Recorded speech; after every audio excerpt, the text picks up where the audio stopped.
I think you're already speaking to this, and I wanted to make it a more explicit question. So, what is culture change? What's culture change, and how does it happen? Is it a political activity? Is it a psychological activity? Is it an activity of changing political structure? You start. Okay.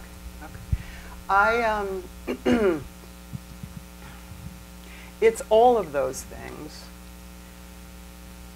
and at least for me, I think it's important to identify or to speak about the issue of what we mean by culture change in a way which is very specific to where we are in the process of making it. So what I mean by that is that I think that what culture change is right now at this time in America and in terms of all the things that are going on politically and economically and culturally and socially and so forth. And I actually think this is true internationally, but just to speak about this country for a second. I think that culture change is about people organizing and creating environments which make it possible for them to grow.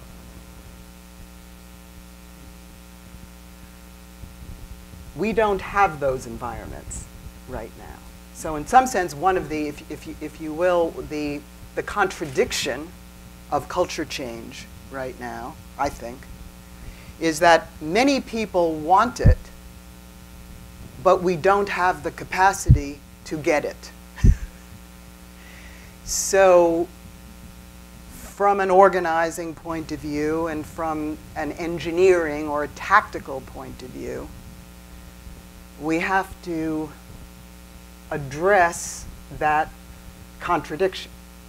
We want culture change. We want people to find ways to be together. We want to be able to have enriched and deliberative dialogue and discussion about what to do about joblessness, what to do about health care, what to do about immigration, what to do about foreign policy, what to do about the achievement gap, and so on and so on, and what to do about global warming, all of these very, very pressing concerns. But we can't, and there's a whole set of reasons why. I have my opinion and analysis of that, which we can talk about. But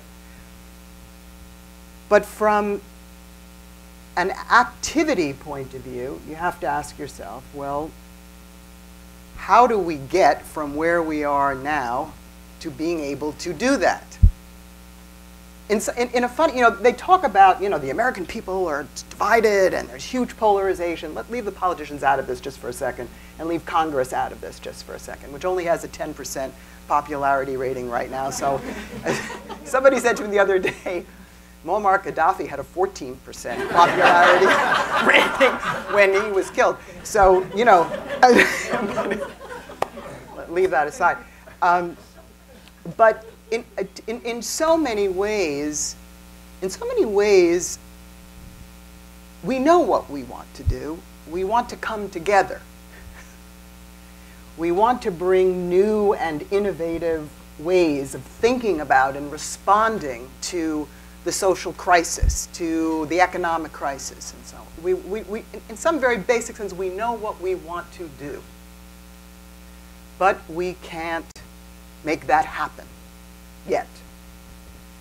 So when I think about the issue of culture change, I can't, in all honesty, go directly to, well, this is what the culture change should look like, and this is how we need to get there. This is how we need to make, here's the program for culture change.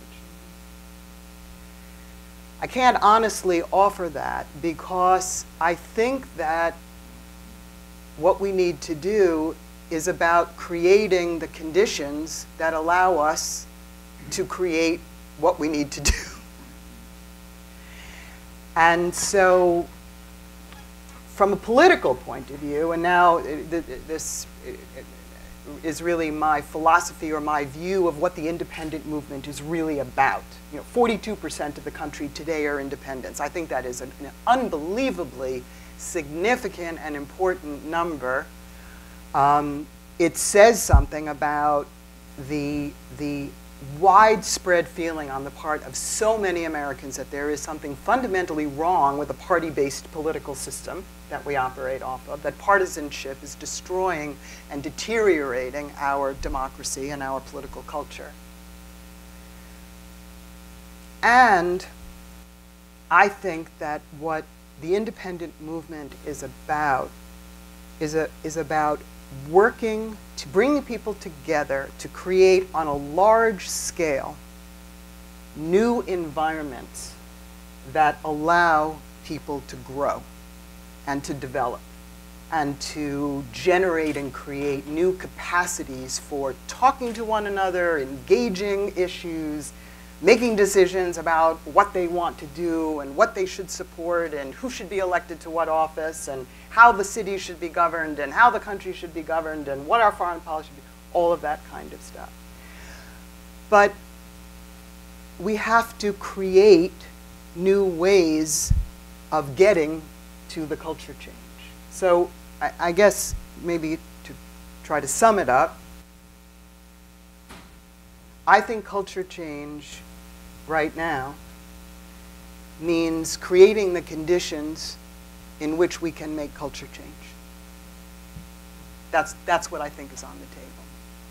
So all the structural political reforms that independents support, nonpartisan open primaries just passed in California. Congratulations to the voters of California. You all had a revolution here. It shook up the state. The rest of the country is watching. We're trying to make it happen in Arizona in November and spread it all around the United States of America. Why is that important?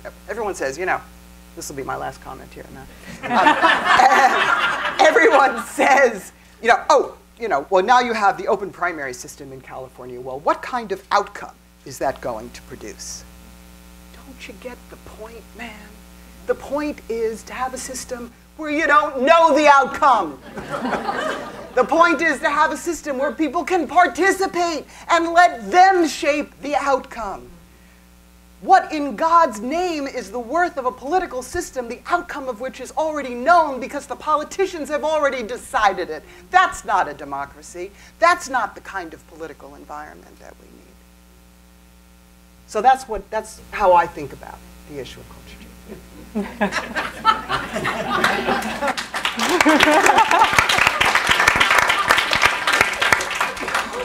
Well, that's a hard act. But I'll do my best. Okay. I look at things, I really appreciate that view, and I look at culture change like, oh, you've got so many pieces and parts of this to talk about, because I've been thinking about culture change in so many ways. And the book here is about work culture change. And living room conversations, I've essentially been educated in the last 12 years about the political system and its dysfunctionality. You know, on my core issue, if you ask me what's the most important thing we have to deal with, I say we have to deal with climate, because everything else becomes secondary if we don't have a planet which is here to support us. And so I know a lot of people that are working really hard to get Republicans to agree that climate is a problem. But you know what? If we do that tomorrow, I have zero confidence that we will then figure it out how to deal with it, because we've been so successful dealing with our budget, dealing with healthcare. Yeah, guys, we have to figure out how to do collaborative problem solving. Mm-hmm. And you know, when we talk about culture change, what we've become increasingly tribal. The culture in DC has become so tribal that we can't hear each other, we can't have communication. I've been doing a talk about change lately that's, you know, the key starting point is research shows facts don't convince people. The first thing you have to do is have some relationships and some shared values, and then all of a sudden facts are really, really helpful. That's a key point. Before people can even hear you, you have to have that connection.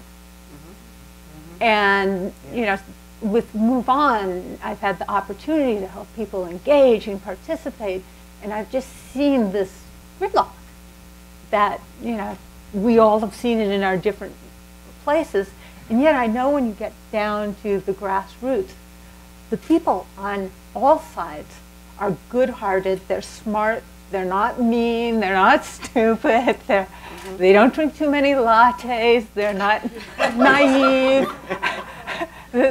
There's real substance there. And in fact, when they sit down together, and that's what's made me, you know, really makes my heart go, oh, this can work about living room conversations, is when people sit down together, they like each other. And all of a sudden, the conversation is transformed.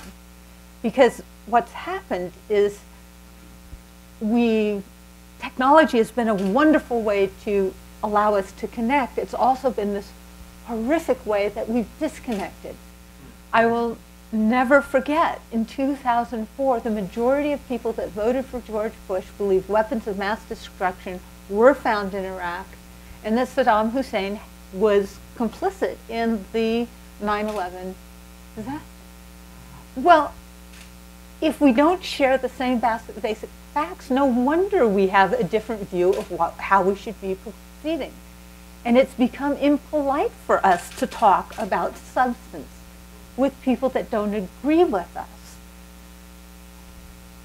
Even if for the living room conversations, I have a conservative partner. Her name's Amanda. And if Amanda Googles energy and I Google energy, we will get completely different articles giving us a very different impression of what we need to do.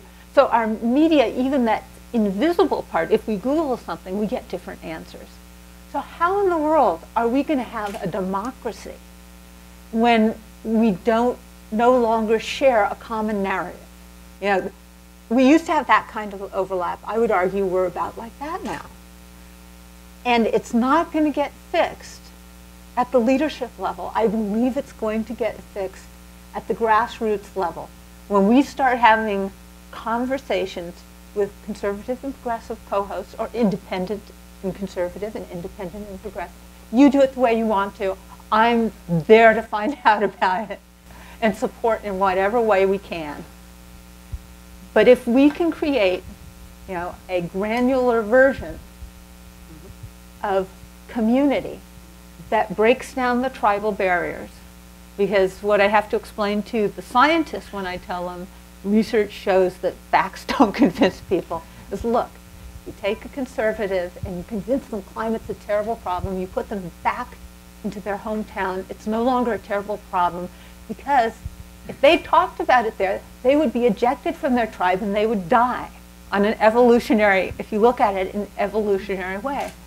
So think about how hard it is when we haven't got that interweaving of our communities that allows us to have the conversation. Anyway, I can go on about this for way too long. That's why we're here.